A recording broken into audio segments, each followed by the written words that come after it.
G'day, welcome to BackChat. I'm Will Schofield. A big thanks to our sponsors, Bluebet, Shelter Brewing Co., Whippersnapper Whiskey, Margaret River Roasting Co., and Leadable Cameras, of course. Welcome to this special edition of BackChat, brought to you by KO Sports. UFC 284 right here in Perth on Sunday, Feb 12 at RAC Arena, right in the backyard of BackChat. You can order it now on Main Event on KO Sports to watch wherever you are. If you're not in Perth or you can't get to the fight because it's a sellout, you can watch us on Main Event via KO Sports. If you're new to this podcast, we interview elite athletes every week, focusing on insight, mindset, a couple of laughs along the way. We don't take ourselves too seriously. Subscribe to us on any podcast platform. Watch us on YouTube. You can subscribe there as well. Find everything you need at backchatpodcast.com.au or on socials, backchat_.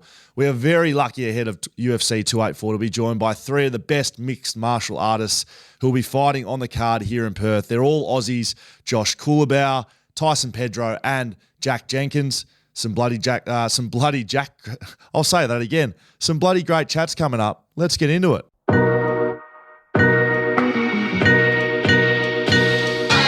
Welcome to a special edition of BackChat. That's right, brought to you by KO Sports. You don't want to miss this one, one of the biggest UFC events to ever come to Australia. UFC 284, Sunday, Feb 12, right here in Perth. That's right, it's coming to BackChat. Order now on Main Event, thanks to KO Sports. And you can see this man, Tyson Pedro, in action. G'day, Tyson. How are you, mate? Yeah, good. That was a good introduction, brother. Well done. I was telling you off air, mate. I used to play footy and getting hit by blokes and getting my absolute ring handed to me in the goal square was a lot easier than trying to do this media game, mate. So we appreciate you joining us. We're going to do our best to jump over into the MMA world. Now, awesome. I haven't given you much warning for this first one. Our guests, our sporting stars we have on this podcast, we ask the same. No. We ask the same question. We ask the same question to everyone that's come on, right? Now, we've seen what you can do in a cage. We know you're a good fighter. You're a title winner. You're in the UFC. You're one of the best to do it in Australia. But I want to know what your greatest ever sporting achievement is, not as a fighter, not in the cage. I want to know what you can do not as a fighter. Now, I've got a follow-up question to this that I have an inkling that maybe some AFL blood in you somewhere. But what have you done that's not fighting? You must have grown up playing sport. I'll give you an example for me. I played everything, man. What's the best thing you've ever done? Even as a kid, I was an under-9 state hurdling champion. Can you beat that? Hurdling champion. I played state. I'm pretty sure. State. I played state basketball, volleyball. Not volleyball. Volleyball. It was volleyball and basketball. But trying to think what else I did. But my parents, I was very lucky, man. My mum put me into everything. I played tennis. So like, I was lucky to get to try out things. But I'd probably say I was volleyball, bro. I loved volleyball. Okay. I like it. Okay, there you go. Something you don't know about Tyson Pedro. Now, my follow-up to that is I was just doing a bit of research. I saw a little sit-down with your old man, John. He mentioned something about the Sydney Swans. He reckons you were down there trying out. They wanted you in the back line. Is that correct, or is he just making things up? I don't know if it was the Swans. I think it was the Swans recruitment or something. They were out in Penrith, and I tried out. It's definitely not for me, brother. I don't know how you play it. We had one tryout. Like, I can jump and catch a ball. Like, that was easy for me. But the whole bouncing and shit, like, I was out of my element. So that was like, they were like intrigued at like the talent, but it was like they were not keen on me. You'll be happy to know if you put me head to head in a cage with gloves on, I think I'd be as embarrassed as you were on the footy field, mate. So we can share that at least. What's life growing up for Tyson Pedro? You're old man. We just spoke about John Pedro. He's owner of King of the Cage. Put MMA on the map effectively in Australia. What's growing up like for you? Yeah, it was always fighting for me. My dad didn't want me to fight. He wanted me to go to uni. Do as I say, not as I do. So he's it was always the road for me. I got like a lot of my like discipline and everything from martial arts. Like when we come home from school, Dad'd have like a tape around kick bag, and we're only allowed to come inside unless you do like a certain amount of kicks and shit like that. So Dad instilled that work ethic in us, and I think that's what sort of made me now today.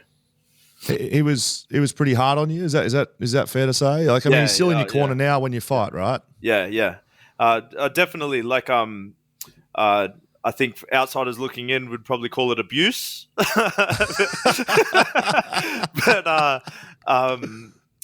I guess at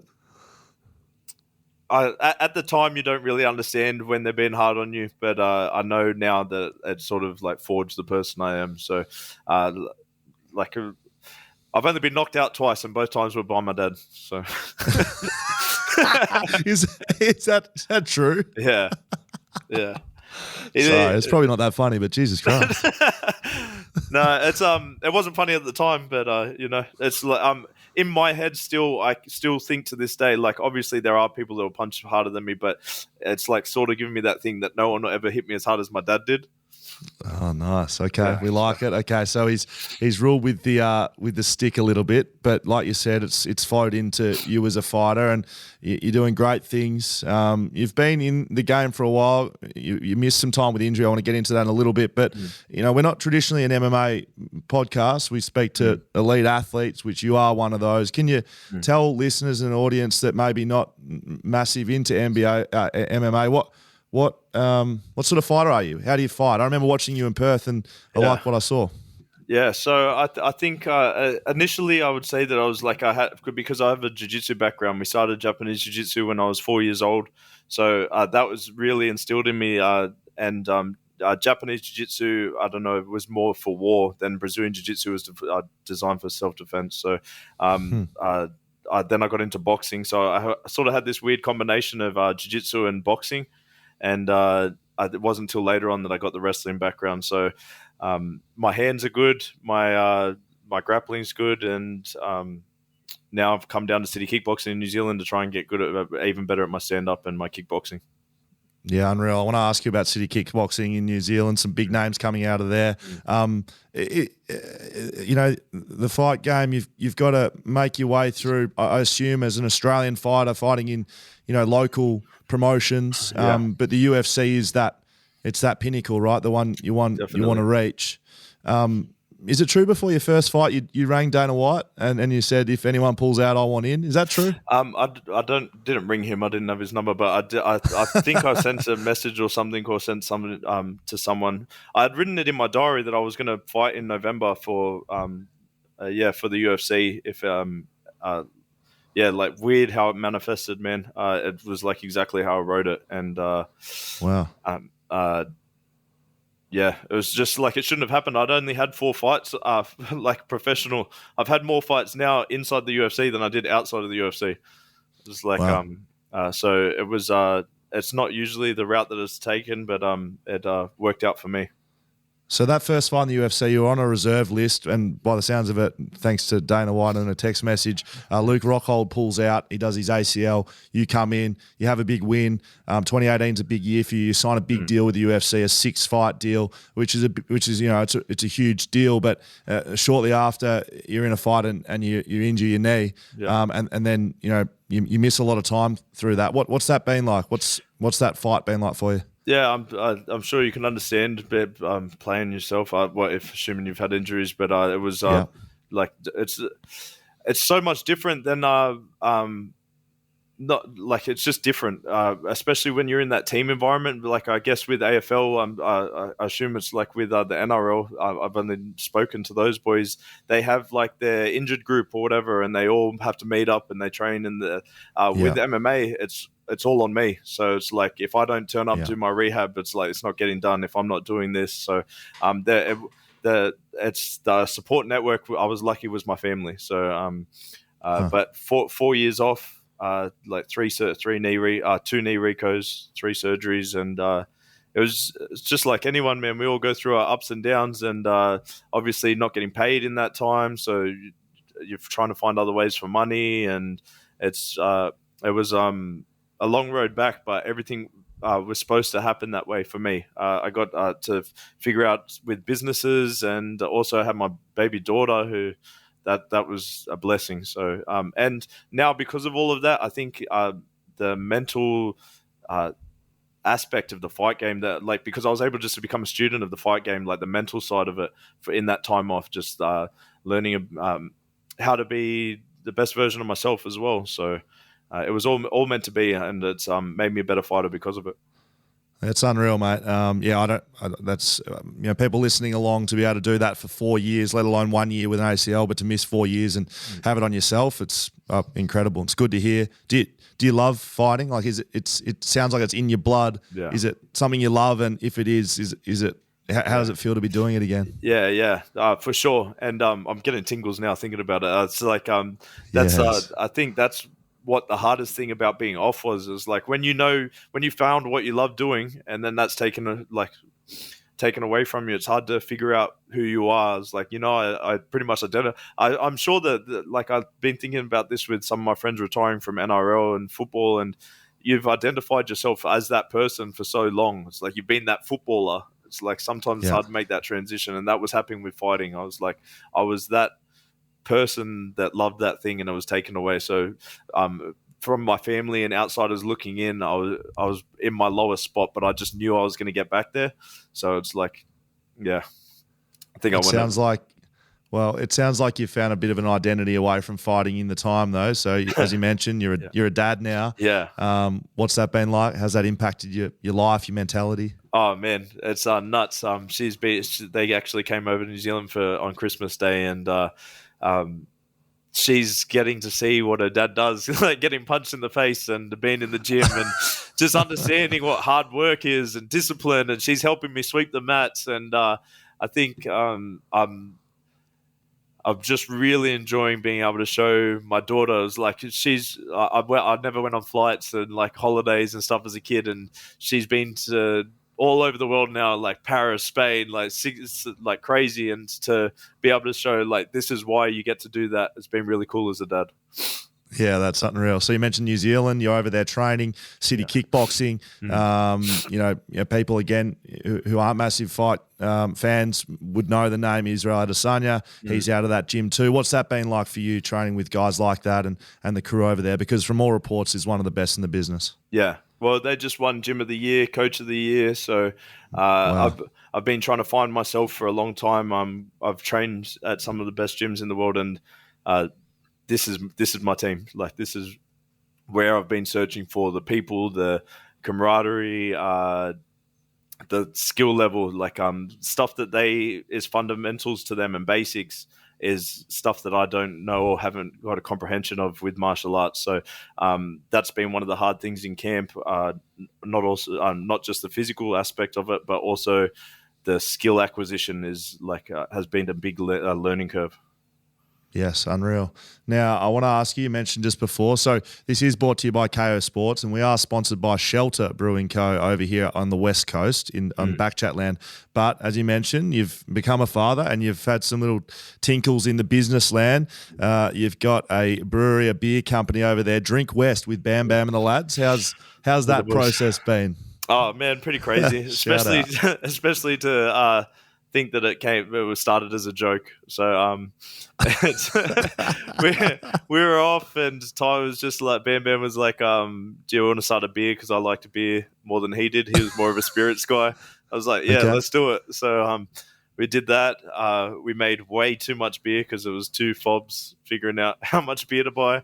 And then during COVID, we're like, bro, when it arrived, we're like, all right, we're going to have to do something with this. So we're like, what else do we like? It was like wings. So we opened up a wings and beer restaurant to try and sell the beer.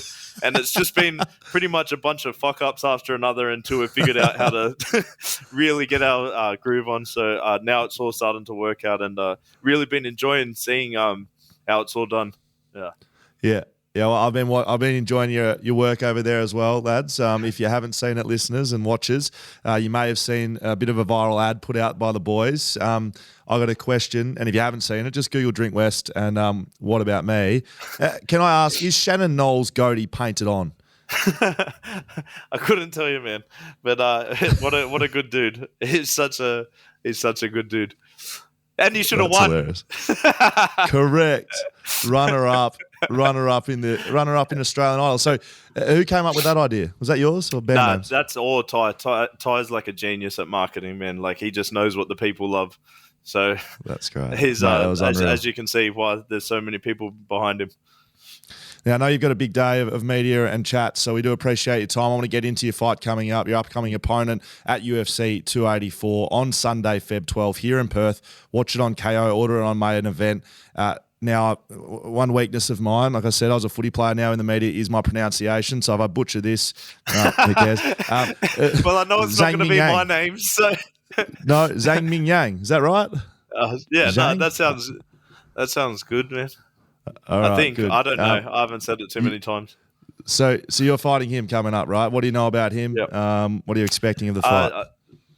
No, not too much, to be honest. Not too much. He's a dangerous striker. He's it's sometimes hard to look at the opponents of some of the Chinese fighters. Obviously they're not all recorded. And some of those pub fights, Right. he's because this is early in his UFC career, so there's not a lot of stuff to watch on him, a lot of tape. But Yes. he had a big knockout. But man, I just go in and do my game and plan on putting him to sleep. And whether that's by hands or by choking him out, then it is what it is. All right, that sounds good. I'm excited with that. I read somewhere you don't watch a lot of vision. You don't do a lot of Watch a lot of tape, yeah. Is that right? And what's the thoughts there?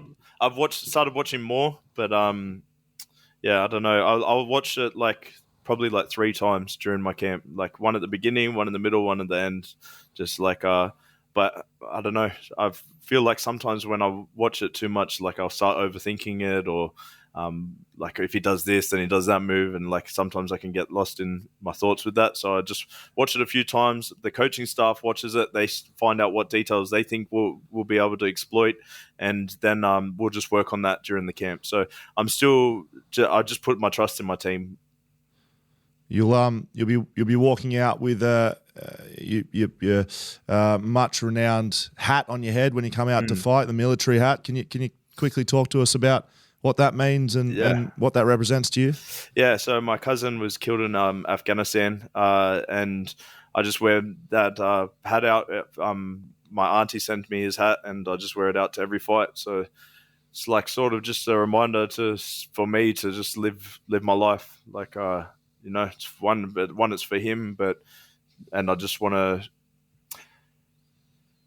do as much as I can with the time that I've got. Yeah, it's special, mate. I did some reading about that and saw you do that every fight, and I'm sure he's looking down on you with great pride with what you've been able to achieve, not only in MMA, but as we've spoken about in business as a father. It looks like you're doing a great job, mate.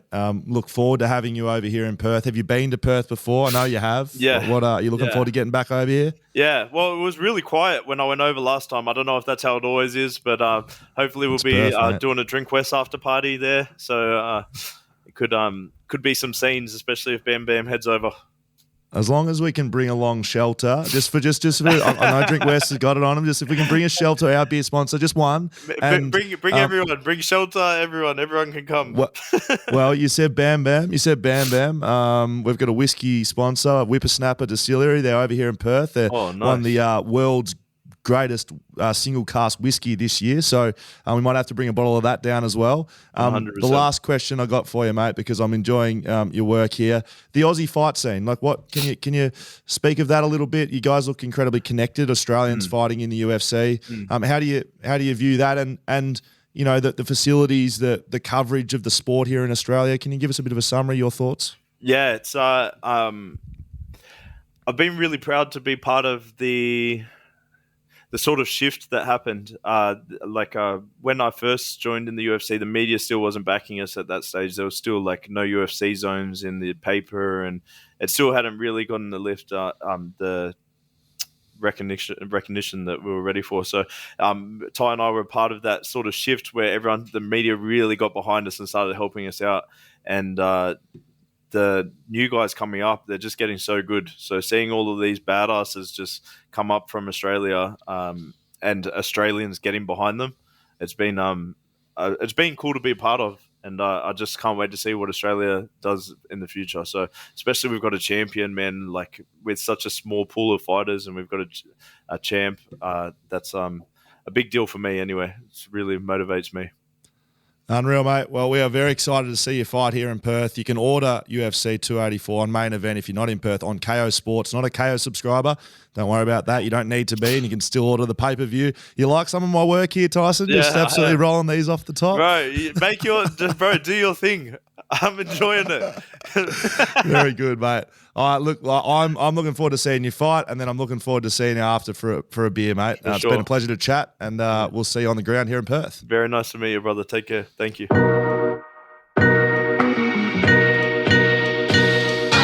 Alrighty, welcome to a special edition of BackChat brought to you by KO Sports. We're getting into the MMA realm today. You don't want to miss one of the biggest UFC events ever in Australia, UFC 284, Sunday, Feb 12, right here in Perth. You can order it on main event on KO Sports, and you can see this man, Josh Culibao. How are you, mate? I'm good, mate. I'm good. What an introduction. That's one hell of an introduction. Yeah, it is. Now, I didn't get into your fighting stats and what you've done in the realm of MMA. We know you're a good fighter. You're going to be fighting on a UFC card. So clearly you know what you're doing there. Here on BackChat, we interview a guest a week, and we like to ask the guest the same question every time. We ask, what is your greatest sporting achievement not in your chosen sport? Now, not in the cage. We know you can do that. You've grown up with brothers. You've done the fighting stuff. We know. What's your greatest sporting achievement not in the cage? Man, I'd have to say it'd be when I was about 14, 15 that I got selected for Harold Matthews, but I ended up just deciding to go down the fighting path instead of the footy path. So that's probably one of, if not the biggest achievement outside of the cage that I've done. So what's that? Is that rugby league? Yeah. Is that what that is? That's rugby league. It's basically like the rep side for it's basically the rep side, like the development squad, the development, from the ages of like 14, 15, 16 before you jump into like what they call SG ball, which is like just one below the one you see on TV. So it was basically just a development team, like those development years of rugby league where they like select the next prospects, the next sort of footy superstars. Now, you're a featherweight in the UFC. I mean, you would have been taking on some big dudes there. Did you think that you learnt some things on the rugby league field that maybe you've transitioned into the cage and into the fight scene from a competitive advantage, determination, that sort of stuff? Yeah, for sure.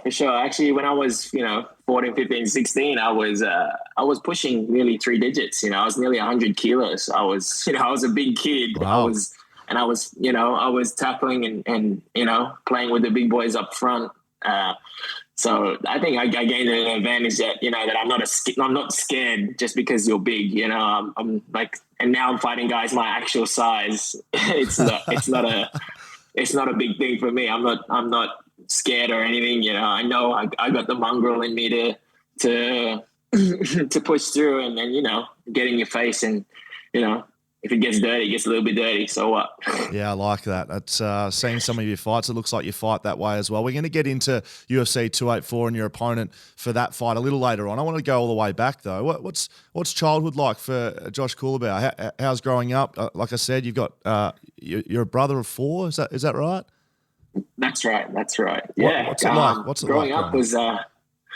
Growing up was obviously tough. Got older brothers. It's the hierarchy sort of trickled down, and the youngest always got the short end of the stick. So that was me. Definitely gave me some tough skin, some tough love, and yeah, it sort of built me up to be the person that I am. I love my brothers. They taught me a lot, and they taught me it the hard way. So yeah. That's good, mate. We're not traditionally a UFC or an MMA podcast, but for people who haven't seen you fight, what sort of fighter are you? Tell our listeners, tell our audience, what sort of fighter are you? What can we expect at 284? And I feel like I'm an exciting fighter. I go out, I look for finishes. I try to display what we call beautiful violence. Where I'm doing all the hurting and he's not touching me at all. And I feel my fighting style. I feel like my fighting style is very, very persuaded, or very, what's the word? I can't think of the word, but it's very, very influenced to the guy I'm fighting. So like the guy that I'm fighting he's just going there to sort of, compete and just barely get by and win points decision, then my style sort of goes to that sort of style. Like if I'm fighting a boring guy, my style ends up being boring because I just go to what they do. And if I got a guy that's trying to rip my head off, guess what? I'm gonna be trying to rip that guy's head off too. So it's a very indicative, very influenced by my dance partner. So. Well, but either way, I try and put on a show for the fans. Good, that's what I like to hear. We're looking forward to watching you in action over here in Perth. There's been a lot of chat for your last couple of fights. You've been training with the pound for pound champ Alex Volkanovski. What sort of stuff have you learnt from him? Are you still training with him coming into this fight? How's that been for you as an experience? Yeah, training with him, man, it's always a real eye opener. Being able to train with the number one guy in the world, let alone the number one guy in your own weight division too. Yeah, it's crazy. He's never really told me any piece of advice. It's more so what I've seen him do, spending time with him, being a part of his camps and just being around the bloke, is that, actions speak louder than words, and he's always led by action. He doesn't say too much. He just sort of shows up, does the work, and he is where he is because of essentially just that. Like he's just the hardest worker in the gym, and he's just a champion inside and outside of the cage. He's a guy that has never changed up just because of being the number one pound for pound guy, or being the featherweight champion. He's been always the same guy. He hasn't let any of that get to him. So, yeah, all around, he's a guy that I do inspire to be like, to be, true to yourself and let nothing change you up. So that's what I gain the most out of him, is just hard work and being true to yourself. So the MMA system, for people who are watching or listening along, it doesn't work like some other sports. You got to really grind your way through to get to a competition like the UFC, right? So, this is your fifth fight coming up in the UFC. You debuted in 2020. Feb 2020 is when you signed on with the UFC. You lost your first. I don't want to talk about the bad times, but you lost your first. You drew the second. Coming into your third fight, is there a lot of pressure on you? I mean, you either win or you lose in fighting, and if you're coming off a couple of bad performances or ways it doesn't want to go for you, what's that pressure like coming in, competing at the highest level? For sure. Fighting in the UFC is very cutthroat. You know what I mean? They only want the best fighters, and if you're losing, it sort of gives them the indication that you're not at that level and that you don't belong in the UFC. So the pressure's always there, man. But the pressure's always there anyway, because there's a guy, from across the world that's training to beat you up. Like, I don't understand you have to have the motivation. Like, there's no other way around it. Like, if you don't feel the pressure of training your ass off and training as hard as you can to prepare for a fight, then I don't know what's gonna get you to do it, to get you motivated to compete, UFC 275 was your last fight. So you won your third fight in the UFC. You win your fourth fight. So you're two in a row, and you'll be going for three in a row here in Perth. I watched the face-off before 275. You fought a South Korean fighter, I believe, and there was a bit of something at the face-off. I just wanted to ask, I haven't spoken to a lot of MMA guys. Is that real? Are you guys like out backstage going, hey, let's give the people something here? Or is it genuine angst out there with the face-off? Oh man, it's real. Right. It's real. There's no, like, as much as it is like a show and we're trying to, get the crowd to be like, ooh, wow. It's definitely like you feel the competitive, the competitive feeling between the two, where it's like, I know you've trained so hard for me, and I know you've trained specifically for me, and I know, like essentially we're doing the same thing, just, we're in two opposite ends. And then we get to that stage where we've cut weight, we've done the whole training camp, we've dieted, we've missed out on events, we've sacrificed a lot to be there. And then now this guy's standing in front of me and he's going to try and take away everything that I've worked hard for. So yeah, the I wouldn't say anger towards him, but it's more like, you're not taking this away from me and mine. That's what I feel. You're not taking away all the time and effort and the time away from friends and family that I had to sacrifice for this. So it's just more from a competitive mindset. I feel it's not an emotional thing. It's just, you're just not taking this away from me. It's a crazy concept because, I mean, you're literally, fighting for your careers, and it's sometimes the first time you've ever seen that guy, right, standing right across of you, and you're getting to within touching distance, and you're, sometimes the day before, sometimes it's the day. I've seen day of face off. So like, it's a pretty crazy concept. Like, get you guys in the cage before you're getting in the cage, right? Yeah. It's weird because you do a full training camp, training specifically for a certain guy. You've pictured him in your head. He's been stuck in your head for so long, and now he's finally there right in front of you, and he's going to try and take away everything that you've ever worked for. Every fight that you have, the latest fight that you have is your biggest fight. So like every fight that you go into, that's what it feels like. It's like, I'm literally fighting life or death here. You spoke about earlier when you're back in the rugby league days when you're absolutely chopping up all the big boys. You said you're a bigger guy. So you mentioned there weight cutting and getting down to featherweight. What's that process been like for you? I know sometimes it's not an area that's like talked about a lot. Is it a difficult thing for you, cutting weight? Oh, it's so much fun. I love not being able to eat the foods that I want. I love not being able to drink beer. It's definitely a process that I've come to terms with. It's a part of the sport, even though it shouldn't really be a part of the sport, but because it has such a big an advantage that you gain from it. It's become a part of the sport. It's like, if you don't do it, then you're sort of just cheating yourself. So it's the weight cuts. They're not fun, but yeah, you get it done. What sort of like variation in weight are we talking here? Like, again, from another sport, like it's just not something that I've been involved in, other than weigh-ins and weigh-outs. We do all that sort of stuff in footy. But what sort of variation in weight are we talking, from like walking around to where you're cutting to then the next day when you're fighting? So like, essentially, a lot of guys in the featherweight division walk around probably like the high 70s, like 78, 77, 79 maybe, and they're cutting down to 66 kilos. Wow. In a training camp. So, and a training camp can usually vary from 8 to 10 weeks, 10 to 12 weeks. It depends. But yeah, like, so a lot of the guys weigh in 66 kilos on the scale for 20 minutes. But by the time they step back in that cage, they're about 74, 75 kilos. Wow. I'm assuming. So, yeah. And then again, if I was to fight at my natural weight class, which is, around the 75 kilo mark, 77 kilo mark, I'd be fighting guys like, I'm not too sure if Kamaru Usman or like George St. Pierre, or these absolute monsters.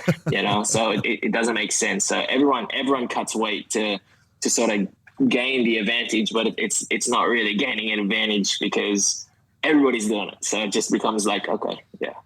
GSP, the absolute OG. I would not like to get into a cage with him. Now, let's talk about your fight coming up, UFC 284. Now, I've been doing media a little bit now, and I'm happy to self-summarise. I've gone through sport, getting direct feedback. My greatest weakness is pronunciations of names. So if I absolutely butcher this, I'm very sorry. But you're up against Melsik Bagdasaryan. He's a featherweight lad from America, I believe. How much do you know about him? You clearly know more than I do. Yeah, he's very he's strong. He's a good challenge, and he's a guy, like I was telling you before, like my fighting style is very indicative of my opponent, and he's a guy that comes to hurt you. So I'm very excited for this fight. You know, he's a guy that's going to push me to really show out. You know, to really shine and you know to really put on a good performance. So yeah, he's a really really good fighter. He's very good on the feet, and yeah, he likes to scrap. So I think this punch-on is going to be probably one of the highlights of that whole UFC card. And if not, we can expect fireworks and expect someone getting finished, I believe. Unreal. Him, not you. I'm excited with that. That sounds great, mate. I'm looking forward to being there. I'm going to be cage side and watching along. A couple more questions for you before we finish up. Have you been to Perth before? You been over here? I have been once actually around September last year. Okay, unreal. Excited to get over here. It's been hot recently, about 40 degrees yesterday.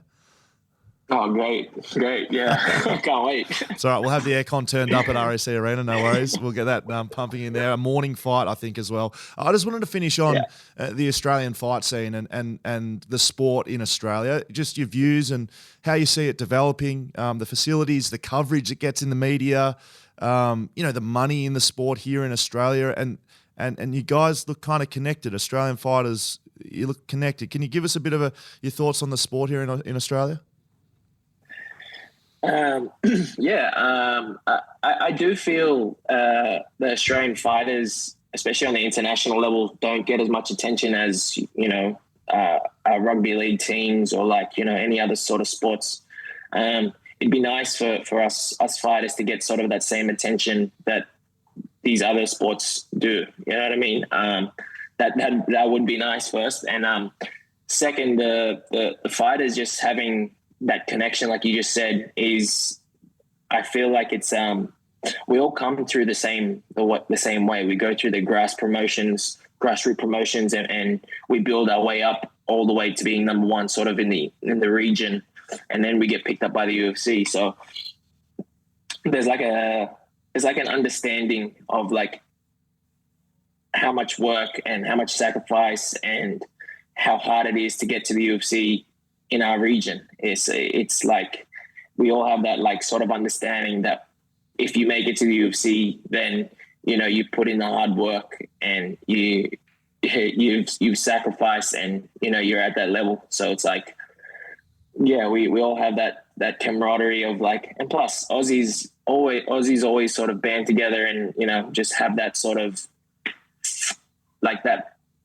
banter, that sort of, I don't know how to explain it, but we just have that sort of, it's like if you were to go overseas somewhere and you see another Aussie, you just have an instant connection with that Aussie. Yeah. It's just how it is. So that's what I feel.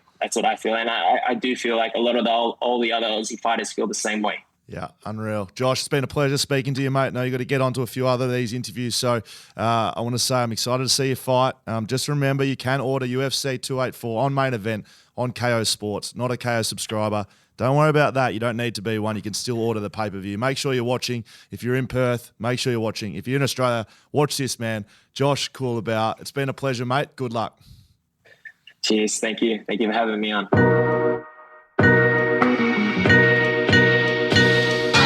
Yes, welcome to a very special edition of BackChat, brought to you by KO Sports this episode. You don't want to miss one of the biggest UFC events ever in Australia on Sunday, Feb 12. Order now on Main Event via KO Sports. You can get that, and you know who you can see? This man here, Jack Jenkins, the boy from Bacchus Marsh. I don't know if you know this, Jack. I'm from Geelong, so we're not too far away from each other. Good to have you here, mate. How are you?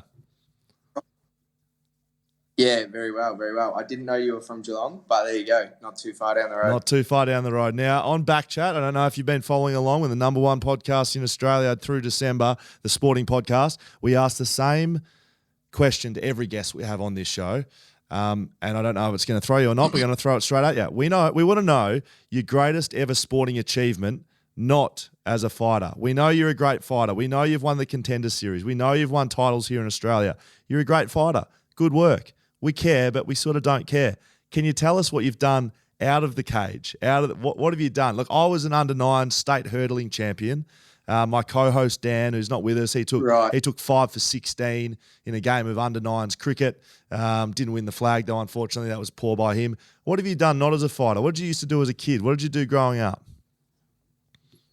It'd have to come down to two achievements. I won the state level 3 gymnastics championships as a youngster. Yes. I was the young gymnast. Wow. Level 3 though, so I wasn't in the AIS development squad or anything like that, but that was quite an achievement. That is good. What's your second? And that I was the Victorian Rugby Union under-16s most improved player for the state team. So that was pretty good. Great. Most improved. That's got to be right up there with some of the best we've heard. What's that? There was some boys in that team who went on to play for rugby and that sort of stuff. So it's I like it, mate. Pretty dust off the shoulder there, but no, that's very good. You've been in the MMA scene now, though, for a while now, and that's what we're going to focus on today. I did mention off the top the boy from Bacchus Marsh. Now, I played for West Coast for 15 years over here in the West, played with Liam Duggan, who, I believe, he went to the same school as you. Me and Liam have been friends since we were kids. His mum was my teacher in primary school. Wow. Nisha Duggan, and so me and Liam went to the same primary school and the same high school. Okay, very good. So I asked Liam to ask some locals about you, Jack. Done a little bit of digging. I've got a couple of things from you. The second one's quite impressive, but the first, I've been told you've been known to cry through horror movies. You've got actually a partner in crime here. I hate horror movies. They're no good. Are you a crier during horror movies, Jack? Well, maybe at once upon a time I would have been, but more so than anything, I just refuse to watch them anymore. Same. And everyone knows if somebody suggests a horror movie, it's just I'm out. Like, I'm not interested. Same. I watch comedy movies to laugh. I watch feel-good movies to feel good. I don't like feeling scared, so why would I watch a horror movie? Exactly right. Couldn't be more in agreement there, mate. So I'm on the same page with you there. And the second piece of information I got for you, you commonly challenge at least 3 of your mates at one time that you can beat them in a wrestle, and you've been known to do it. You can take 3 men on at one time. True or false? So you've got half that fable is correct. Okay. I do get jumped by 3 of my mates at a time often, but it's never me that starts it. It's always them. And every time they cop a flogging from me, they always come back and go, next time we'll get you, next time. That's very good. It's good to hear, mate. Now, we're going to get into some of the MMA stuff. Look, we haven't had many MMA guys on here on BackChat, but very excited to. I'm a big fan. I'm going to see you guys on the ground here in Perth for UFC 284. For those who haven't seen your fight, don't know much about you, what sort of fighter are you? What sort of guy are you inside the octagon? High pressure, high damage, and high IQ. That's how I would probably describe myself. Unreal. That sounds exciting. I'm looking forward to watching you in action over here in Perth. You've come off the back late last year, 2022. You won the Contender Series. What is that? Can you tell our audience about the Contender Series? What does that mean for you? Yeah, the Contender Series is kind of, I guess, what we could compare it to is maybe like the draft or something, where you get the UFC bring in a heap of talent from around the world for an 8-week program, and they just do one-off fights. So you're a featherweight, you 2 fight. You're a lightweight, you 2 fight. And then after watching the fight, the UFC makes the call on which of the talent has stood up to the test and who gets a contract in the UFC. And I was on the final week of this season, and I fought a guy from Ecuador, and I got my contract.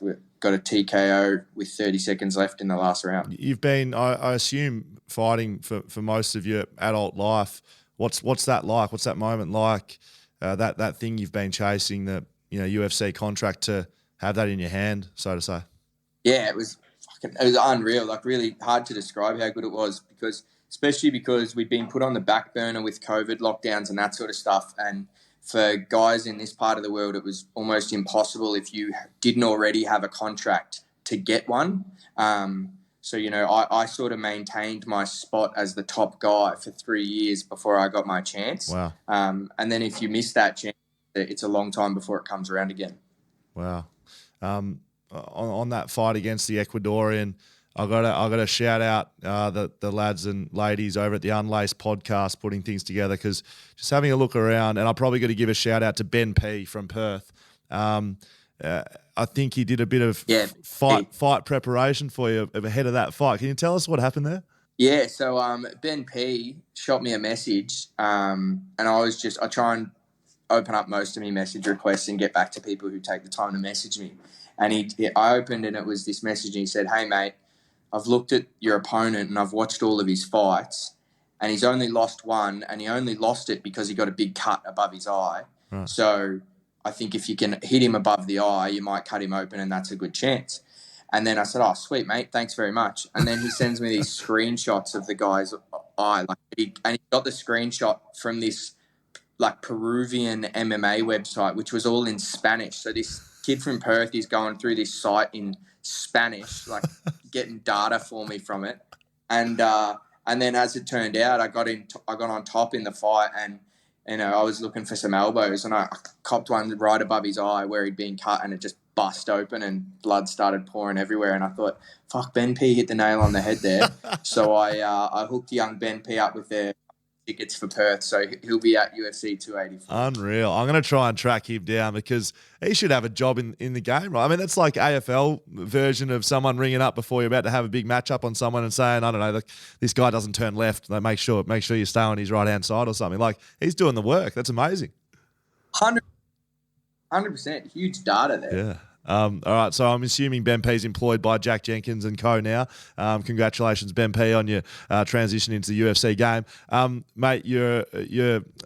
Look, I sometimes think these throwaway lines that get thrown around and then everyone asks you about it. I don't know if it pisses you off. So you win the Contender Series. Dana White says you're a one-trick pony, but then you follow up with him and have a chat. I've seen you had it on your social media. Are you looking forward to showing the world what you're made of? Because I've heard you speak about it before. Potentially different fights have shown, small elements, but you got a lot in your kit that I think you're going to show the rest of the world at 284. Yeah, 100%. And that one trick pony line, there's moments you can take in your career and things that other people say that you can get bitter and shitty about, or you can take it and kind of make it your own. And that's what I'm going to try and do with it, is, make it a defining moment where people will start going, "Oh, can you believe Dana ever called that guy a one-trick pony?" Yeah. So I'm going to take it with both hands and run with it, and it's going to be good when they get to see that that's very much not the case. So is it fair to say traditionally a kickboxer? Is that your background? I prefer to kickbox. It's just more satisfying to win that way. But in saying that, winning's more important than having satisfying moments in a fight. So if the right pathway for me in any given fight is to grapple, then I'm going to do that. But I am a kickboxer by trade. I would say that, I started kickboxing before I started jiu-jitsu, and it's the part of the game that I enjoy doing the most. So when there's a chance to go in there and do that, I'm just going to do it. Haven't you been breaking people's legs? Yeah, broken a few legs, and I'm hoping that I can get another one at 284. I feel like it'd be a good way to start the UFC off with another broken leg, and people start. Once you've broken, I think that'll be my fifth. If I break his leg, that'll be my fifth broken leg. So once you've broken five, then you start to get a bit of a reputation that people will be worried about. They send you over like a broken leg on top of a trophy or something that's number 5. You get the gold trophy, put it up on the mantle. Yeah, there's got to be something for what about if you got to double digits? Like if you got to double digits of broken legs, there's got to be some way you can be remembered by that. That just scares the shit out of me, to be really honest. How have you trained that aspect? Have you trained locally for your career? Have you gone overseas? Thailand, America. Where has your training been? Yeah, I spent a little bit of time in Thailand, but it's just one of those things where you play with what you get given. Like you would know in football, there's some guys who are really good jukes overhead and tall, and they can use that to their advantage. Some guys that have big tanks, some guys that have really good kicks. One of the things that I always had is I was never super gifted with big power in my hands, but I've always been able to just generate a really good amount of power from my kicks. So I've taken that and gone, all right, well, I've got the power. I just need to get the timing, which is the part that takes a lot of work. And I've got the timing down pat now, where I can see people's rhythm and see how they move, and then time kicks to my advantage. So UFC 284 over here in Perth, RAC Arena. Your opponent, again, my pronunciation's terrible, so if this is right or wrong, I apologise. Don Shanis, your opponent in the featherweight division. Is that correct? What do you know about him? Yep. What are you expecting out of him as a fighter? Yeah, Don's got a good record. He's built up quite a solid little profile outside of the UFC. There's nothing you can really take from his last UFC fight. He came in and fought a top 5 guy on a couple of days' notice as a late replacement, wow. And that's how he got his shot in. So you can't take much from that. I'm sort of looking back a little bit further at his performances before that, and he's a bit of an all-rounder. He's kind of explosive. He's got kind of good wrestling. He's got kind of good striking, and he picks and chooses what he wants to do depending on the opponent he goes against. I just think I'm going to be a bit strong everywhere. I think you'll be there, so you'll see. I think early on in the fight, he's going to want to strike with me, and then once I get the range there, he's going to be shooting and trying to push me to the cage. And once I start defending that, that's when I'll really start teeing off. What's your prep been like before the fight? Yeah, really good. I came back from Vegas, had a couple of weeks where I was sort of just training on and off, maybe a day on, a day off, just while my hands and stuff healed up from the fight. And then for probably the last 6 weeks, I've been training twice a day, every day. So that puts me at a 12-week camp, which, is nice and long, but I prefer to have them longer than shorter. So been getting in. I think I've got about 200 people flying over from Bacchus Marsh to Perth. They've booked a few different hotels, which will be good. So now I don't really get to see anyone when I'm in fight camp. I don't see my friends. I don't really see my family. So it's a good opportunity. They're all going to be over there and hopefully get to celebrate a win afterwards. Now, it's not an Australian fight card, but there's a lot of Aussie guys fighting. What's that like? You speak about friends and family coming over from Victoria to fight in front of those sort of people. Does that mean more? Is it something that means more to you when you're fighting, or is it irrelevant? Where does it sit for you? Not so much for the fight. Like I couldn't care less if my family are there watching the fight or anything like that, because I'm such a different person during that. From when I walk out to the end of the fight, like it's all business for me. So I don't really care. You could put me in front of 50,000 Brazilians all booing me and it wouldn't faze me just as much as you could put me at Marvel with a heap of people from Melbourne like cheering me on, and it wouldn't bother me. But afterwards, it's really nice afterwards to be able to see people and kind of enjoy the moment with them. I want to ask about a few fighting specific things that I've always wondered about. Your walkout song, how much time do you spend on it? What is it? What's that process? It excites me. Yeah, it excites me too. Yes. It's all different for me. Like I just go based on what I'm feeling in like the couple of weeks leading up. But one thing that's a pretty good thing for me is I run a lot, and you would have been around here a lot, but I live pretty close to the MCG, yep. like near Fitzroy Gardens and that sort of stuff. Yep. And all my runs I do are usually at night, like around 10 or 11 o'clock at night. And as I run, I try and like get to the end of my sort of 10 or 12K loop, and whatever song kind of like gets you up and about towards the end of the longer runs, that's usually what I'll go with. And it doesn't matter if it's like a gangster rap song or if it's like an 80s banger or whatever it is. Whatever I'm feeling during that last bit of the fight camp, I'll usually go out to that. Okay, I like that. I want to put something across the board for you. These are local lads out of Thornley. It's honestly, Thornley's got a bit of Bacchus Marsh about it. So just think Bacchus Marsh, but West Australian version. Great place to live. Everyone loves it. Bacchus Marsh, Thornley, same deal. They're called the Southern River Band. So they've got some absolute bangers. Chimney, I'd throw Chimney out there. There's a couple more. I just chuck that in the playlist. See if that tickles your fancy at all. Oh, what are they called? The Southern River Band. Southern River Band, lads out of Thornley. They kind of a big deal over here in the West. I think if you played it, you'd bring the house down. So I'm just putting that across the board. You seem like the sort of guy that I think might like their music. I like something. I have always thought with the walkout tunes, it's good if you can get some kind of connection to wherever you are. Like, so if you're in Perth and it's a Perth band, I feel like that would be that would be on brand. I'll send across some songs on socials. I'll flick you a couple of options. It'd be great to see you walk out to them. Mate, have you been to Perth before? I've been only once, and I was cornering one of my teammates for a fight. So I was kind of we weighed in, we fought, and then we left. So I've not actually seen much of Perth or enjoyed any of it. What's the Aussie fight scene like? I've asked all the guys this. How do you sort of see it in your eyes? The coverage it gets, the facilities around the country. Is it matching it with other countries? Is it on the way up? Can it be better? You know, how do you sort of see all of that? I think we're sort of in the midst of or coming into a golden era in terms of our own talent pool. There's so many good guys. And in terms of facilities and coaching, you can go state to state and pick up, I could name you people who I would think would be absolutely world-class coaches in any one of the states. So obviously over in Perth, you got Scrappy MMA and Ben Vickers and those guys, brilliant coaches, world-class. In Sydney, you've got Igor MMA, who I think is really good. In Melbourne, I think what we've got at Absolute and Andy Colgrave, those guys are world-class coaches. So in terms of facilities and stuff, we're right up there in the world. In terms of the way our media and stuff gets covered, I think we leave a lot to be lacking. We're getting better with, I think, a lot of the more boutique brand media guys like yourself and that are really doing a good job of exposing more of the MMA athletes, whereas the mainstream media more tend to shy away from it. Whether that's a little bit of stigma about it that still remains, or whether that's just, the way it is.